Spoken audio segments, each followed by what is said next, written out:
Good morning, magandang panahon ngayon. Kaya jogging mode ulit tayo. Sadya na ako nagpalit ng gising dahil nga wala kapag masyadong maaga, madaling pa rin naman akong dumadaan dito sa bahayan ng aming kapitbahay. Kaya nagpatangha-tanghali na ako. Total Sabado naman ngayon, si Dina sa bahay. Parang anak na yata yung baboy namin si Marites. Inaabangan niya si Marites ng mga anak kasi pa 3 days nang medyo namamaga ang kanyang pempem. Kaya ayun, tayo may kiraan ulit dito sa aming kapitbahay. May kiraan ho! Good morning! Magtitraining naman. Oo, magtitraining. Dala-dala ko lagi ang aking sapatos palabas. Dito na lang ako nagsasapatos kasi medyo maputik pa dito sa dinadaanan namin. Kaya pag ako nalabas dito sa labas, nakachinelas lang ako. Tapos dito na lang ako magsasapatos. Ayun na yung haring araw, bahagya na ulit siyang nagpapakita.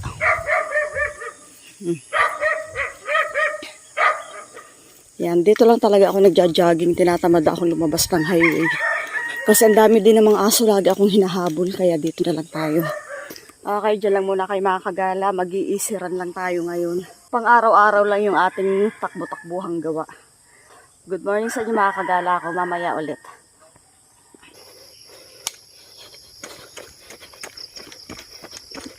One day, nandito ako sa may tapat ng bahay namin. Tapos malapit lang dito sa plaza. Ganyan. Tapos yung bahay namin sa unahan. Yun yung plaza namin dito sa sitio. Tapos ito, konting ahon ulit tayo pataas. Tara.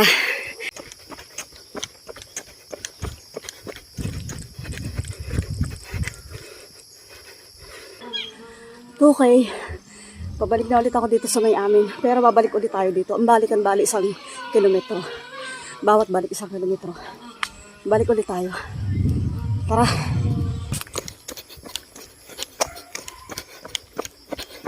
$3K.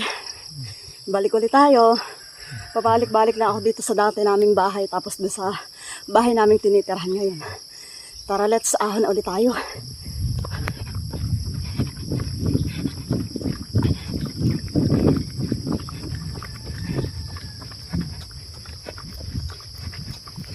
$4K. Balik ulit tayo, maaga pa.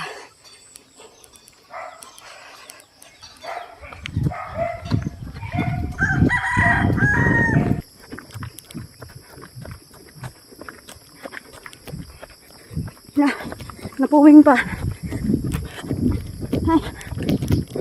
5K. Huwi na tayo, napapagod na ako. Hanggang dito na lang, okay na yun. Paakit na tayo ulit pauwi ng bahay. Dapat kasama ko ngayon sa Irving yung pamangkin ko, pero sabi ko hindi naman ako lalabas ng highway. Kaya hindi ko na yung bata tinawagan para makabawi ng tulog dahil Sabado naman ngayon. Okay, tara na ulit mga kagala.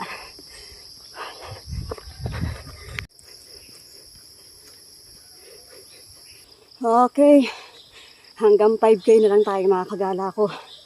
Na mga 5K ako kanina, lakad-lakad na lang ako pauwi. Pauwi na tayo, syempre hindi mawala lagi yung video. So, winner to yung tatakbo. Sabi nga, hindi naman habang buhay ay malakas tayo, kaya takbo lang ng takbo hanggat may pagkakataon. Pauwi na rin tayo.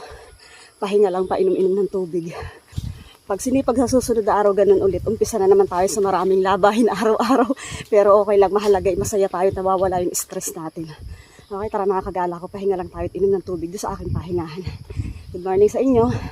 Galaw-galaw din kapag may time. Masarap din naman pala yung pakaramdam ng ganitong oras ka nagja-jogging. Dahil nga, nagkataong makulimlim lagi ang panahon ngayon kaya sinipag akong 5:30 umalis ang bahay. Pero dati 5:10 pa lang naalis na ako kaya before 6 tapos na ako. Ayan yung view natin ngayon. Oh.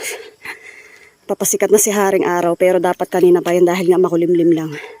Pahinga muna tayo dito mga kagala ko, iinom tayo ng tubig. Saka upo-upo lang muna, nakakapagod. Malapit lang naman yung bahay namin. Doon lang o pagpasok lang na yan. Tapos akyat lang pataas, bahay na namin. Kaya lagi ko itong dinadala kasi para wala akong bitbit sa kamay. Gaganyan ko lang ito sa braso ko. Okay na. Yun lang siya. Nakaporselos lang. Tapos pag kailangan ko, kunin ko lang sa braso ko para wala akong masyadong maraming dala.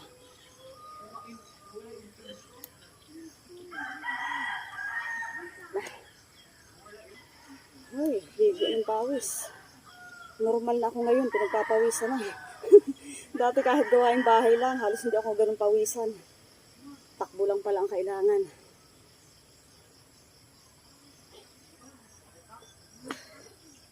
Pwede na magtubig.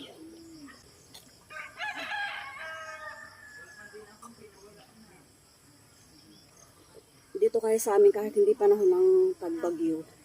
Pero pag ganito mga panahon malapit na Amber, August, umuulan talaga dito. Kaya nagpapasalamat naman kami kay God kasi pinagkakalubuan kami ng ganung panahon. Sana lahat ganun din para kailangan ng mga magtatanim ng mga tubig ay makapag-umpisa ulit sila. Pero sana wag naman bagyo kasi nakakaawa yung mga taong binabaha ng sobra. Sana doon lang madalas umulan sa mga taong kailangan ng tubig ng pagtatanim. Hindi mapawi ang pawis ko Hindi maubos.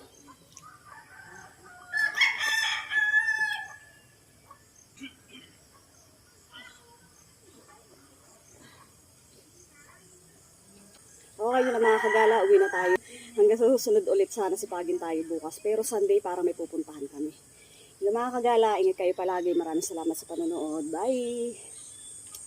Sa kalikasan may kapayapaan, noon ko tunay na nararamdaman.